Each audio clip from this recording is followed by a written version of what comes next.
So hi guys, welcome back again. Naanapod mi buhaton karon. Mao ni siya oh. Kani.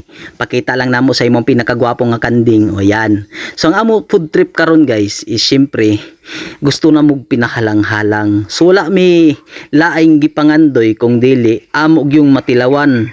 Ang isa sa pinakadabis na pagluto sa akong migo nga gitawag kanding nga halang-halang o pinaklay nga kanding nga gihalang-halang. So kung nakita ninyo guys, ayan, gianam-anam na paghubo ang panit sa maong kanding.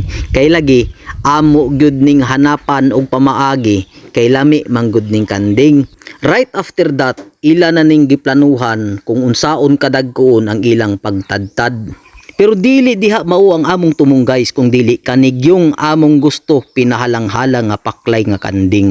Ug sa dihang gitadtad na nila ang matag parte sa maong kanding mga guys. Ning aksyon na kamig kabalaka kay lagi kami gigutom na kay excited naming makatilaw sa food trip namo nga dili basta-basta. Gihiwa na ang mga lamas. Gihiwa na ang panit sa kanding. Ginipis-nipis gyud namo kini paghiwa mga guys. Kay lagi daw mas lami gyud daw ang nipis nga paklay. Ug syempre apel gyud sa recipe ang ilugon. Libro-libro, panit sa kanding ug kadtong atay sa kanding.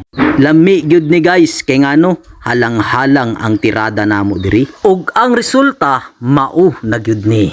This is Ron's Milods Vlog. God bless everyone.